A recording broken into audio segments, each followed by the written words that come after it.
So last lecture में हमने क्या लिया था, इनलाइन एलिमेंट के बारे में देखा था। ओके, HTML के अंदर। अब आज हम देखेंगे ब्लॉक लेवल एलिमेंट के बारे में। ठीक है, तो हियर आज का लेक्चर का आउटलाइन हम दे देंगे यहाँ पे।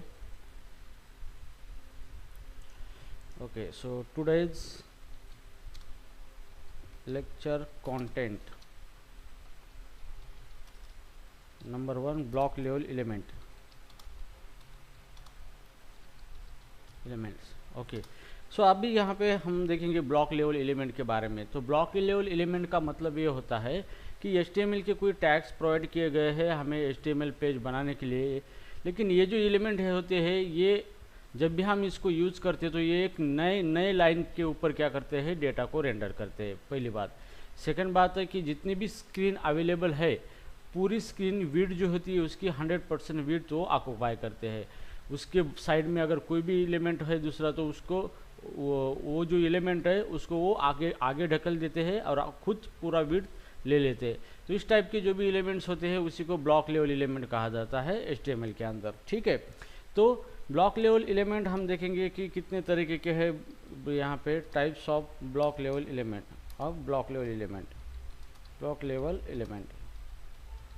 ठीक है, तो यहाँ पे सबसे ज़्यादा यूज़ होता है डिवीजन एलिमेंट। ओके, तो ये जो एलिमेंट है ये एलिमेंट ज़्यादा से ज़्यादा इस्तेमाल होता है क्योंकि इसका यूज़ करके हम एक नए लाइन पे पूरी विड्थ ऑक्युपाई करने के लिए डिवीजन के एलिमेंट का इस्तेमाल करते हैं, जिसके अंदर हम ग्रुप ऑफ कंटेंट और group of other HTML element रखते हैं। ठीक है, तो चलो इसका एक एग्जांपल देखेंगे हम ये किस तरीके से वर्क होता है। तो हियर जैसे हमने यहाँ पे कल जो देखा था उसी फोल्डर के ऊपर हम इसको ओपन करेंगे, ओपन विथ VS कोड यहाँ पे इस तरीके से। ओके, तो हियर तो मैं यहाँ पे नई फाइल बनाऊंगा यहाँ पे ब्लॉक लेवल एलिमेंट करके, block.html इस तरीके से। ठीक है, अब यहाँ पे हम लिखेंगे HTML5 ऑटोमेटिक ये टेम्पलेट दे देगा हमें। ओके, तो इस बॉडी के अंदर देखेंगे तो ये देखो हमने कल देखा था जैसे स्पैन टैग का यूज़ करके वेलकम। ठीक है, ये हमने कल देखा था। तो जैसे कि मैं यहाँ पे आपको बॉर्डर बना के दिखाऊंगा यहाँ पे स्पैन स्टाइल स्पैन टैग है यहाँ पे हमारा स्पैन, या फिर एक डॉट बॉर्डर नाम का मैं एक क्लास बनाऊंगा। ओके, सो बॉर्डर 2 पिक्सल सॉलिड रेड। ठीक है, अब मैं इसको क्या करूँगा, ये बॉर्डर इसको लगाऊंगा यहाँ पे क्लास, और क्लास मेरा क्या था, बॉर्डर। ठीक है, Ctrl+S कर दूंगा मैं। अब इसको रन करेंगे हम, ओपन इन अदर ब्राउज़र। तो मैं my favourite is Google Chrome. तो यहाँ पे देखो ये इसको थोड़ा जूम करूँगा मैं यहाँ पे। तो यहाँ पे देखो ये इनलाइन एलिमेंट है, ये इसकी विड्थ कितनी ऑक्युपाई की, जितने कंटेंट है उतनी विड्थ इसने ऑक्युपाई की है। ठीक है, अब बात करते हैं दूसरे इनलाइन एलिमेंट की। जैसे मैं लेबल लेता हूँ तो लेबल एलिमेंट है यहाँ पे कोड लेंग्थ। तो ये कोड लेंग्थ नाम का मैंने लेबल लिया है यहाँ पे, और फिर मैं यहाँ पे इसको रेंडर करता तो ये इसके बाजू में आ चुका है। तो मतलब ये एक ही लाइन के अंदर क्या हो रहा है, ये सब कंटेंट को अरेंज कर रहा है। अब मैं इसको बॉर्डर दे देता हूँ इस तरीके से। तो अभी यहाँ पे देखेंगे कि इसका बॉर्डर कितना है, मतलब इसकी विड्थ कितनी है, जितने कंटेंट है उतनी इसकी विड्थ है। अब बात करते हैं ब्लॉक लेवल एलिमेंट की। तो वो ब्लॉक लेवल एलिमेंट यहाँ पे अब मैं लेता हूँ जैसे डिवीजन, और इसके अंदर मैं लिखता हूँ सॉफ्टवेयर ट्रेनिंग इंस्टीट्यूट। ठीक है, तो अभी यहाँ पे क्या होता है, देखो यहाँ पे ये न्यू लाइन के ऊपर आ चुका है। ये लाइन जो है अगर इसको पूरी विड्थ नहीं मिली एक लाइन के ऊपर तो ये नए लाइन पे स्विच होता है और ये पूरी विड्थ ऑक्युपाई करता है स्क्रीन के। तो इसको अगर मैं बॉर्डर देता हूँ यहाँ पे बॉर्डर। ओके, और जैसे मैंने इसको बॉर्डर दे दी तो यहाँ पे देखो इसने पूरी विड्थ ऑक्युपाई कर ली है। तो ये पूरी विड्थ ऑक्युपाई करता है ब्लॉक लेवल एलिमेंट, और अगर इसको कोई विड्थ नहीं मिलती है तो ये नेक्स्ट लाइन के ऊपर चला आता है। तो मान लो कि हमने कोड लाइन के बाजू में ये सॉफ्टवेयर इंस्टीट्यूट ट्रेनिंग लिखा था, लेकिन यहाँ पे उसको पूरी विड्थ नहीं मिली, इसलिए उसने न्यू लाइन के ऊपर जंप कर दिया है। तो इस तरीके के जो भी एलिमेंट होते हैं उसी को ब्लॉक लेवल एलिमेंट बोलते हैं। ओके, तो आपको कोई भी कोड करना है नए लाइन के ऊपर तो आप ब्लॉक लेवल एलिमेंट का इस्तेमाल करो, जिसके अंदर डिवीजन एक यूज़ होता है, जो कि नए लाइन के ऊपर आप कंटेंट को स्ट्रक्चर कर सकते हो। इसके अंदर आप इनलाइन एलिमेंट भी ले सकते हो, कुछ भी कर सकते हो, ठीक है। तो आप एक ग्रुप बना सकते हो आपके अलग अलग कंटेंट का यूजिंग अ डिवीजन टैग, और वो ग्रुप आप न्यू लाइन के ऊपर पूरी विड्थ ऑक्युपाई करके उसको डिस्प्ले कर सकते हो। तो ये हो गया आपका डिवीजन टैग के बारे में, ठीक है। सो राइट नाउ हियर अभी दूसरा जो टैग है यहाँ पे ब्लॉक लेवल एलिमेंट, जैसे कि पी टैग है। पी, तो पी का मतलब क्या होता है, पैराग्राफ टैग होता है, ठीक है। अगर आपको यहाँ पे कोई भी पैराग्राफ डिक्लेयर करना है, मतलब कोई भी पैराग्राफ के अंदर डेटा डिस्प्ले करना है, तो आप पी टैग का इस्तेमाल करेंगे। तो यहाँ पे पी टैग है, यहाँ पे पी टैग, और पी टैग के अंदर आप कोई भी पैराग्राफ लिख सकते हो, इस तरीके से डेटा लिख सकते हो यहाँ पे, ओके। तो यहाँ पे पैराग्राफ इस तरीके से आप डेटा लिख सकते हो, मतलब आप कोई भी एक पैराग्राफ बना सकते हो और डिस्प्ले कर सकते हो। तो चीज़ को रन करता हूँ मैं, जैसे रन करूँगा तो ये देखो ये न्यू लाइन के ऊपर आ गया है। अब ये पैराग्राफ टैग क्या करता है, यहाँ पे थोड़ी सी पैडिंग लेता है, ओके, राइट लेफ्ट, यहाँ पे जो टॉप और बॉटम में थोड़ी पैडिंग लेता है, ओके, थोड़ा सा पेज छोड़ता है, और ये एक पैराग्राफ की जैसे आपको क्या करता है, डिस्प्ले करता है, ठीक है। लेकिन ज़रूरी नहीं है कि हम पैराग्राफ टैग भी यूज़ कर रहे हैं, उसके बजाय डिवीजन भी कर सकते हैं, लेकिन यहाँ पे एक सिमेंटिक मीनिंग प्रोवाइड की गई है कि आप इस टाइप के काम के लिए ये टाइप का टैग इस्तेमाल करो। तो जैसे मुझे कोई भी पैराग्राफ बनाना है मेरे वेब पेज के अंदर, तो मैं क्या कर सकता हूँ, पैराग्राफ टैग का इस्तेमाल कर सकता हूँ, ताकि उस टैग के अकॉर्डिंग कुछ सर्च इंजन होते हैं या फिर कोई भी डेटा ब्राउज़र बेहतर तरीके से डिस्प्ले कर देता है, ठीक है। तो ये हो गया आपका पैराग्राफ टैग, और पैराग्राफ टैग जो है ये ब्लॉक लेवल एलिमेंट है, मतलब अभी इसके बाजू में नहीं आएगा, ये टोटली न्यू लाइन के ऊपर नया पैराग्राफ ये अभी डिस्प्ले करेगा यहाँ पे इसके अंदर, इस तरीके से। कंट्रोल एस कर दिया मैंने और इसको रिफ्रेश कर दिया मैंने, तो यहाँ पे ये न्यू लाइन के ऊपर एक नया पैराग्राफ आ गया, और इसके बीच में जो है गैप, ये इसकी पैडिंग है, ठीक है। पैडिंग और मार्जिन होती है वो लेता है यहाँ पे, ठीक है। तो this is called as a paragraph tag, okay.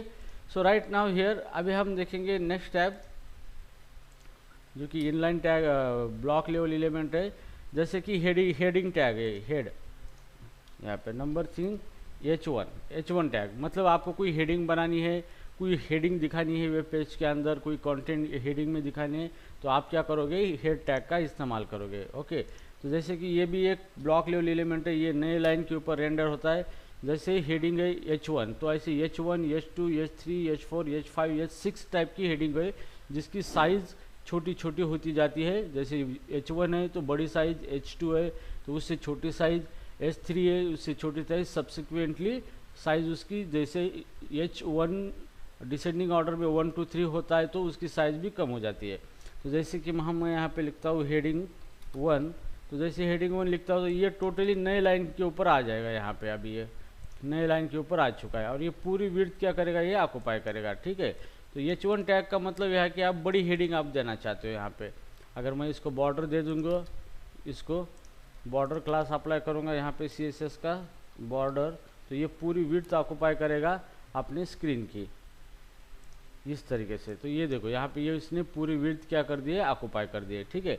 अब अलग अलग तरीके की हेडिंग है उसके साइज़ के अकॉर्डिंग, तो मैं दूसरी हेडिंग लेना चाहूँगा यहाँ पे H1 है तो अभी यहाँ पे H2 ले लेंगे हम यहाँ पे, ठीक है। So this is called as H2 heading two tag H1 H2, ठीक है। फिर यहाँ पे H3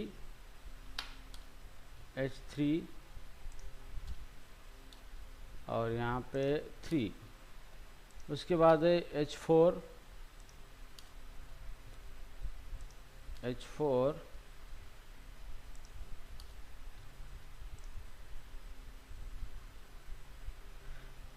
उसके बाद है यहाँ पे H5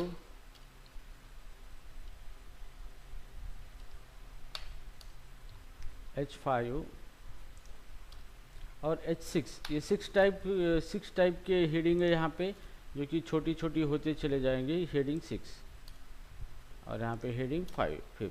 कंट्रोल एस कर देंगे इसको, और जैसे भी मैं इसको रन कर दूंगा यहाँ पे, तो यहाँ पे देखो ये हेडिंग देखो, तो यहाँ पे हेडिंग H1 बड़ा हेडिंग है, H2 उससे छोटा, H3 उससे छोटा, H4 उससे छोटा, H5 उससे छोटा और H6 उससे छोटा। अगर आपको हेडिंग इस तरीके से हेडिंग देनी है तो आप H टैग का इस्तेमाल कर सकते हो हेडिंग देने के लिए। ओके, तो ये इनबिल्ट टैग है HTML के, जो कि अलग अलग पर्पज़ के लिए इसका इस्तेमाल किया जाता है। ठीक है, सो राइट नाउ अभी हम देखेंगे अगले टैग के बारे में, जो कि ब्लॉक लेवल एलिमेंट है यहाँ पे, जिसका यूज़ होता है हमारा वेब पेज बनाने के लिए। ठीक है, सो नाउ अभी हम देखेंगे यहाँ पे यूएल टैग। ठीक है, तो इसी को हम बोलते हैं अनऑर्डर लिस्ट। यूएल टैग जो होता है इसको क्या बोलते हैं? Unordered list. ठीक है, ये भी एक ब्लॉक लेवल एलिमेंट है, तो यहाँ पे हम इसको अनऑर्डर लिस्ट को यहाँ पे देखेंगे। ठीक है, तो इसको हटा देंगे हम यहाँ पे। तो अगर मुझे कोई लिस्ट बनानी है, कोई डेटा लिस्ट के फॉर्म में डिस्प्ले करना है, ओके ठीक है, तो यहाँ पे अगर हमें कोई डेटा लिस्ट में दिखाना है लेकिन लिस्ट का कोई ऑर्डर नहीं है, मतलब कोई सिंबल दे के हमें लिस्ट बनानी है, तो उसी को कहा जाता है, उस टाइप की लिस्ट बनाने के लिए हमें यूएल टैग का इस्तेमाल करना पड़ता है और उसी को कहा जाता है अनऑर्डर्ड लिस्ट। ठीक है, तो उसको किस तरीके से बनाते हैं? मान लो कि मुझे लिस्ट बनानी है कोर्सेस की, तो मैं यहाँ पे टैग ले लूँगा यूएल टैग लेना है आपको, और इसके अंदर लेना है एल आई। तो एल आई का मतलब होता है लिस्ट आइटम। तो ये यूएल टैग है, इस यूएल टैग के अंदर एक लिस्ट आपको बनानी है, तो आप एल आई टैग के अंदर लिस्ट एक एक आइटम रख सकते हो, जैसे कि कोर्स है जावा यहाँ पे, उसके बाद है फिर से लिस्ट आइटम, दूसरा लिस्ट आइटम है गोलैंग, ओके, तीसरा लिस्ट आइटम है यहाँ पे एल आई गोलैंग जावास्क्रिप्ट, चौथा लिस्ट आइटम है यहाँ पे एल आई जावास्क्रिप्ट एंगुलर,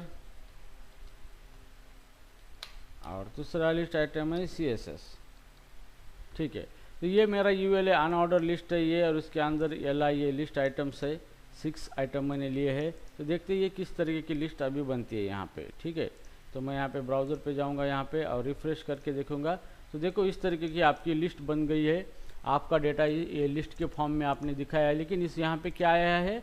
एक डॉट आया है सिंबल, मतलब यहाँ पे कोई लिस्ट का ऑर्डर नहीं है, इसलिए इसी को कहा जाता है अनऑर्डर लिस्ट। तो यहाँ पे कोई लिस्ट ऑर्डर नहीं है, तो आप इस तरीके की लिस्ट क्या कर सकते हो? बना सकते हो by using a UL tag, that is called as a unorder list. ठीक है, अंडरस्टूड। अभी हम देखेंगे दूसरा टैग ओएल टैग देखेंगे, ओएल टैग। ओके, इसी को कहा जाता है ऑर्डर्ड लिस्ट। ठीक है, आपको एक लिस्ट बनानी है, लेकिन उसके जो भी एलिमेंट्स है, आइटम है, उसको एक ऑर्डर होनी चाहिए, कुछ नंबरिंग होनी चाहिए।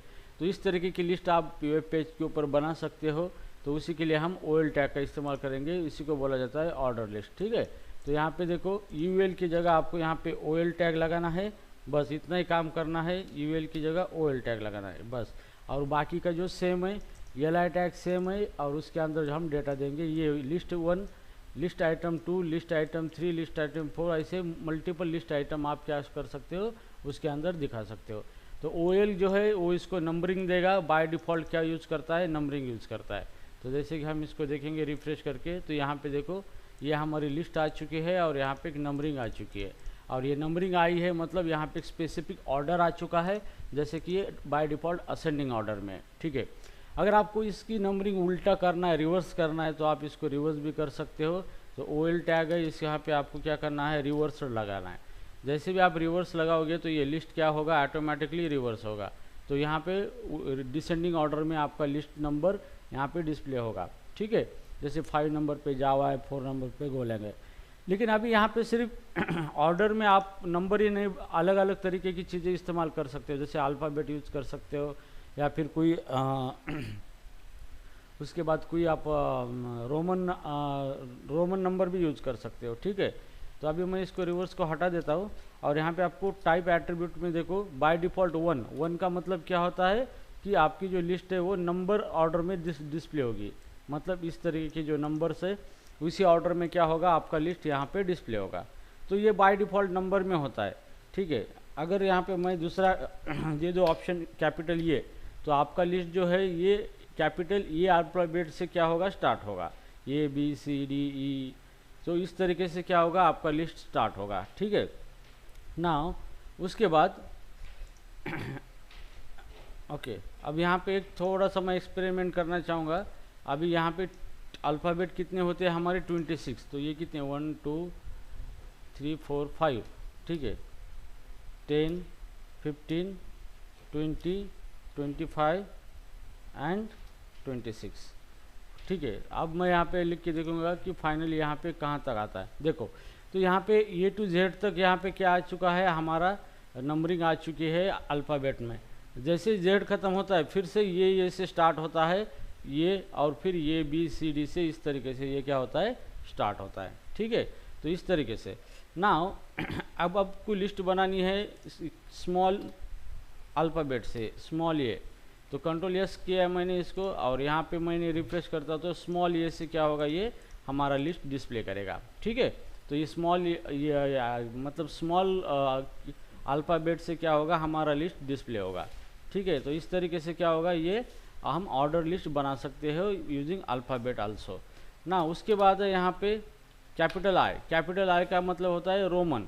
तो रोमन नंबर में हमें लिस्ट दिखाना है, तो इस तरीके से हम रोमन नंबर में लिस्ट दिखा सकते हैं। तो ये रोमन नंबरिंग नंबरिंग हमारी आ चुकी है हमारे HTML के एलिमेंट को, ठीक है। तो this is called as a Roman numbers, ठीक है। तो आप रोमन नंबर में ऑर्डर लिस्ट बना सकते हो, या फिर आपको रोमन नंबर कैपिटल नहीं स्मॉल चाहिए तो स्मॉल आई देना है यहाँ पे, और जैसे भी स्मॉल आई दोगे तो ये सारे रोमन नंबर क्या होंगे, आपके स्मॉल में आ जाएंगे यहाँ पे इस तरीके से, ठीक है।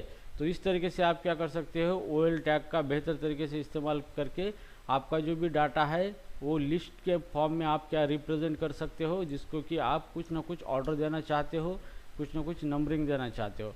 तो इस तरीके से आप ये लिस्ट ऑर्डर लिस्ट टैग का इस्तेमाल करके वेब पेज को बना सकते हो और आपके कंटेंट को एक वेल फॉर्मेट में अरेंज कर सकते हो, ठीक है।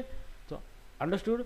सो राइट नाउ हियर उसके बाद आता है ब्लॉक लेवल एलिमेंट जो होते हैं, यहाँ पे बहुत सारे हैं लेकिन उतने कवर नहीं करेंगे हम। सेक्शन टैग, सेक्शन, तो सेक्शन टैग ये भी क्या है, ब्लॉक लेवल एलिमेंट है। जैसे डिवीजन वर्क करता है वैसे ये भी करता है, लेकिन इसका एक सिमेंटिक मीनिंग है कि आपको कोई एक सेक्शन बनाना है बड़ा सा, और उस सेक्शन के अंदर कुछ मीनिंगफुल कोडिंग करनी है आपको। मतलब जो काम सेक्शन से होता है वो काम डिवीजन से होता है, लेकिन हम सेक्शन डिवीजन इसलिए इस्तेमाल करते हैं कि हमें डिवीजन कुछ ग्रुप बनाने के लिए हम अलग अलग डिवीजन, जैसे हमारे क्लास में होते हैं तो वैसे हम हमारे कंटेंट के अलग अलग डिवीजन बना सकते हैं। सेक्शन का मतलब होता है कि एक बड़ा सा सेक्शन हम बनाएंगे जिसके अंदर अलग अलग डिवीजन हो सकते हैं। तो ये एक मीनिंग के तौर पे ऊपर एक सिमेंटिक मीनिंग इसको अप्लाई करके हम टैग का इस्तेमाल कर सकते हैं। तो जैसे मैं इसके अंदर डेटा देता हूँ इस तरीके से, तो ये सेम वर्क होगा जैसे आपका डिवीजन टैग वर्क होगा सेम तरीके से, ठीक है। लेकिन ये ब्लॉक लेवल एलिमेंट है और ये न्यू लाइन के ऊपर क्या होता है, आता है, ठीक है। तो दिस इज ये बॉर्डर, अगर मैं इसको बॉर्डर अप्लाई कर दूँ इस तरीके से तो ये पूरा विड्थ ऑक्युपाई करता है, ठीक है। तो बाकी क्या है, सिर्फ इसको एक सिमेंटिक मीनिंग दिया गया है कि एक आपको यूज़ करना है सेक्शन, तो सेक्शन टैग यूज़ करो। अगर कोई पहचानता है तो आप सेक्शन से पहचान सकते हो कि यह सेक्शन बनाया गया है। डिवीजन टैग यूज किया तो यहाँ पे डिवीजन के अंदर कंटेंट आपने रखे तो ग्रुपिंग बनाई गई है। लेकिन ऐसा कुछ नहीं है कि आप सेक्शन और डिवीजन से मतलब अलग अलग तरीके के काम कर सकते हो, ऐसा कुछ नहीं है। एक मीनिंग के तौर पे है, क्या है, सिमेंटिक के तौर पे इसका पर्पज़ है यूज़ करने के लिए, ठीक है ना। उसके बाद है हेडर टैग। हेडर टैग ये जो है यहाँ पे 7 हेडर। अब हेडर टैग भी एक ब्लॉक लेवल एलिमेंट है। हेडर टैग का इस्तेमाल आपको कुछ मेनू बार वगैरह बनाने के लिए, मतलब आपकी वेब पेज के ऊपर कोई हेडिंग बनानी है आपको, तो आप हेडर टैग के अंदर वो क्या कर सकते हो, आप डेटा रख सकते हो। तो हेडर टैग भी एक क्या है, एक ब्लॉक लेवल एलिमेंट है। तो ये भी वर्क करता है जैसे हमारा ये डिवीजन टैग है, उसी तरीके से ये भी सेम वर्क करता है। लेकिन ये इसको हमने हेडर लिखा है, इसका मतलब कोई भी पहचानता है कि ये आपके वेब पेज की हेडिंग के लिए बनाया गया है, जिसके अंदर आपका मेनू बार होगा या फिर ये नेविगेशन बार यहाँ पे आप बना सकते हो। और जो भी पेज है आपके सर्च इंजन होते हैं या फिर कोई भी ब्राउज़र इस टैग को पहचान के उस हेडिंग को अच्छी तरीके से इंटरप्रेट करते हैं। तो इसलिए ये हेडर टैग का इस्तेमाल कर सकते हैं हम। तो ये हेडर टैग अगर होता है तो हम पहचानते हैं कि इसके अंदर कुछ हेडिंग रिलेटेड कोड लिखा गया है एक मीनिंग के तौर पे, ठीक है। अगर ऐसा नहीं कि हेडर टैग में जो काम होता है वो डिवीजन में नहीं होता है, ऐसा कुछ नहीं है। लेकिन सिर्फ उनकी स्पेशलिस्टी बनाई गई कि आप ये करो वो करो। ठीक है। तो इस तरीके से, जैसे मान लो आपके क्लास के अंदर चार, मतलब बैंक के अंदर चार लोग काम कर रहे हैं, एक कैशियर होता है, एक क्लर्क होता है, ओके, और तीसरा और एक क्लर्क है। तो हर एक कोई अपना अपना काम कर रहा है, लेकिन ऐसा नहीं कि कोई क्लर्क कैशियर नहीं बन सकता, वो कैशियर का भी काम कर सकता है, लेकिन एक सबको एक स्पेशलिटी दी गई कि आप इसी में आप ये काम करो, लेकिन ज़रूरी नहीं कि वो काम सिर्फ वही कर सकता है या फिर दूसरा कोई नहीं कर सकता। तो ये एक मीनिंग के तौर पे यहाँ पे ये चीज़ें इस्तेमाल की गई है, लेकिन इसका भी थोड़ा सा इम्पैक्ट होता है ब्राउज़र को एक अलग तरीके से उस कंटेंट को इंटरप्रेट करने के लिए और डिस्प्ले करने के लिए, ठीक है। तो इसलिए हम हेडर टैग का इस्तेमाल करते हैं, हम हेडिंग रिलेटेड कोड बनाने के लिए, और उसके अंदर हम जो भी हमारा मेनू बार होता है या फिर नेविगेशन बार होते हैं तो हम हेडर के अंदर रखते हैं, तो ये इससे पता चलता है, ठीक है। सो राइट नाउ अगर दूसरी बात है फुटर टैग, फुटर, तो अभी ये फुटर टैग जो है हमारे वेब पेज के अंदर हेडर और फुटर ये दो चीज़ें होती है। तो फुटर का मतलब ये होता है यहाँ पे कि यहाँ पे नीचे जो कुछ हमें दिखाना है पेज की लास्ट में, उसको हम फुटर कहते हैं। तो जैसे मैं यहाँ पे फुटर यूज़ कर रहा हूँ, तो यहाँ पे ये भी एक ब्लॉक लेवल एलिमेंट है, तो ये फुटर जो है ये भी सेम वर्क करता है जैसे हेडर कर रहा है जैसे, लेकिन आपको फुटर रिलेटेड कोड करना है तो आप फुटर टैग का इस्तेमाल करो, क्योंकि उसकी ये स्पेशलिटी है कि आप फुटर टैग के अंदर ही उसका इस्तेमाल करो। अगर बात करनी है यहाँ पे क्लास बॉर्डर लगाऊंगा मैं, तो ये भी क्या करेगा, पूरा जो विड्थ है वो ऑक्युपाई करेगा यहाँ पे इस तरीके से, तो ये पूरा विड्थ ऑक्युपाई कर लेगा। तो ये हो गया आपका footer element, this is called as a footer, ठीक है। तो ये फुटर एलिमेंट हो गया आपका। तो फुटर के अंदर आपको कोडिंग करना है जो कि शो करेगा आपका फुटर, वेब पेज के ऊपर जो फुटर होते हैं वो फुटर क्या करेगा, वो शो करेगा, ओके। तो आप ऐसा नहीं कि फुटर डिवीजन में भी बना सकते हैं, लेकिन आप फुटर के लिए फुटर टैग यूज़ करो ताकि उसकी कुछ इंटरनल मीनिंग भी होती है जो कि ब्राउज़र फुटर को बेहतर तरीके से डिस्प्ले करेगा आपके वेब पेज के अंदर, ठीक है। ओके, सो राइट नाउ अभी हम देखेंगे टेबल टैग के बारे में, ठीक है। तो टेबल टैग के बारे में देखेंगे।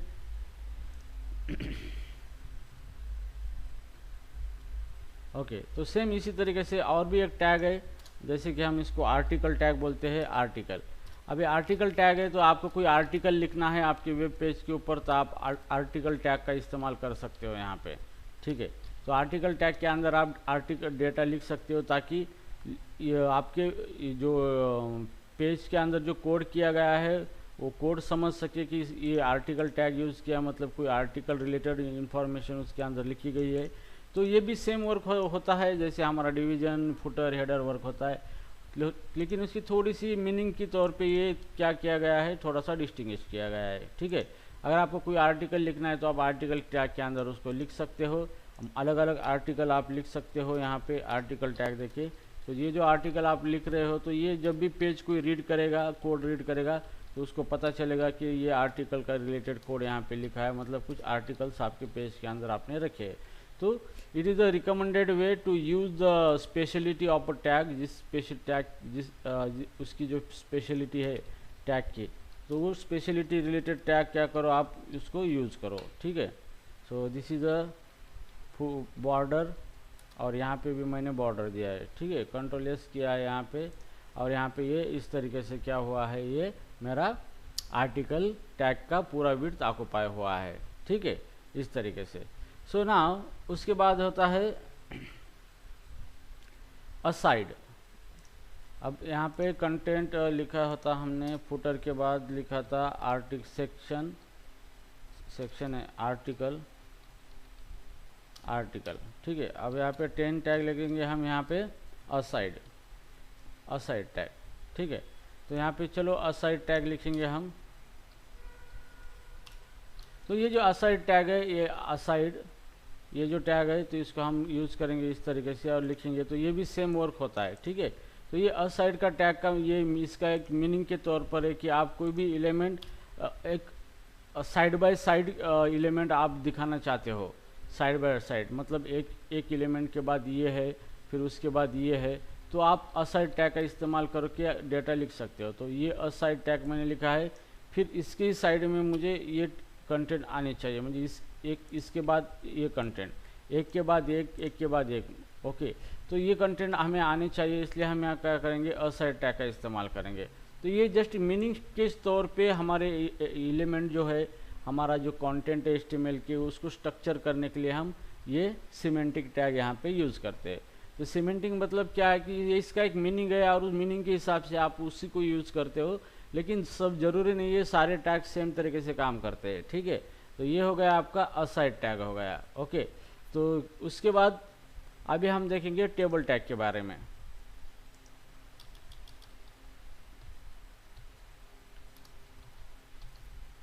टेबल, ठीक है, अब हम टेबल टैग के बारे में कि हमारा डेटा अगर हमें एक वेल टेबल के स्ट्रक्चर में टेबल के फॉर्म में डेटा को डिस्प्ले करना है तो हम टेबल टैग का इस्तेमाल करेंगे। तो टेबल टैग किस तरीके से बनाना है, जैसे टेबल टैग लेना है, उसके बाद टी हेड, उसके बाद टी हेड टैग लेना है और टी हेड के बाजू में लिखना है टी बॉडी टैग। ठीक है, टी बॉडी। ठीक है, अब ये जो टी हेड है, टी हेड के अंदर TR टैग लेना है, मतलब टेबल रो, और उसके बाद आपको TH देना है, मतलब एक एक हेडिंग देना है। ठीक है, तो मैं यहाँ पे 3 हेडिंग बनाऊंगा, यहाँ पे TH। अब पहली हेडिंग में मैं लिखूंगा ID, दूसरी हेडिंग में लिखूंगा मैं नेम, और तीसरी इसमें लिखूंगा सैलरी। ठीक है, तो ये 3 हेडिंग मैंने बनाया है, ID, नेम, सैलरी। ठीक है, अब मुझे क्या करना है, हर एक हेडिंग का डेटा डिस्प्ले करना है। तो यहाँ पे टी बॉडी के अंदर जाना है आपको, और यहाँ पे पहला रो टेबल रो TR, और यहाँ पे TD मतलब एक एक आइटम, जैसे ID है, ID का आइटम TD के अंदर 1।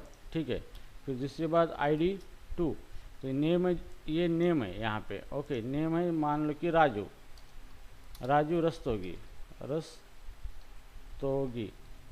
ठीक है, और उसके बाद ये सैलरी, तो राजू की सैलरी भी है, TD सैलरी है 5000 रुपीज़। ठीक है, ₹5000। ठीक है, तो ये एक रो हो गया यहाँ पे। तो ऐसे आप मल्टीपल रो बना सकते हो, सबके लिए सेम हेडिंग होगी, यहाँ पे 2 और यहाँ पे 3। ठीक है, तो यहाँ पे ID जो है, पहला ID 1 था, अब ये दूसरा ID है, दूसरे ID के ऊपर मैं लिखूँगा पिंकी शर्मा, सैलरी उसकी 1000 रुपीज़। फिर यहाँ पे मैं ID नंबर 3 लिखूँगा यहाँ पे, और यहाँ पे हम लिखेंगे रानी साहब ने, और यहाँ पे सैलरी 10,000 रुपये। ठीक है, तो इस तरीके से आप टेबल बना सकते हो। सिंपली आपको टी हेड टेबल हेडिंग है यहाँ पे, और यहाँ पर टेबल की बॉडी है यहाँ पे। ओके, तो टी हेड के अंदर आपको क्या करना है, एक रो बनाना है TR, और एक एक हेडिंग आपको TH टैग के अंदर बनानी है। अब ये हेडिंग बनने के बाद इस हेडिंग को डेटा देना है टी बॉडी के अंदर, एक एक रो मतलब TR, और एक रो के अंदर पूरी 3 हेडिंग का डेटा, फिर दूसरा रो उसका डेटा, तीसरा रो उसका डेटा। तो ऐसा आप बहुत सारा डेटा टेबल फॉर्मेट में दिखा सकते हो। ठीक है, तो चलो अभी हम इसको रन करके देखते हैं। तो यहाँ पे ये देखो, इस तरीके से हमारा टेबल जनरेट हुआ है। ये है हमारा पहला TR मतलब पहला रो, और ये जो है सैलरी TH है। उसके बाद ये बॉडी के अंदर ये पहला रो TR, ये दूसरा रो TR, तीसरा रो TR, और यहाँ पे ID TD और ये TD। ओके, तो 3 ID यहाँ पे, मतलब 3 रो हमने यहाँ पे बनाया। और हमें कुछ डेटा ऐड करना है, तो फिर से हम एक रो नया ऐड करेंगे। यहाँ पे 4 नंबर का ID है बोनी कपूर। ओके, और उसका सैलरी है, यहाँ पे हम लिखेंगे यहाँ पे 1500 रुपये। ठीक है, तो जैसे मैं इसको रिफ्रेश करूँगा तो यहाँ पे ये देखो, ये चौथा यहाँ पे आ चुका है। तो हम इस टेबल को इस फॉर्मेट में क्या करेंगे, रख लेंगे।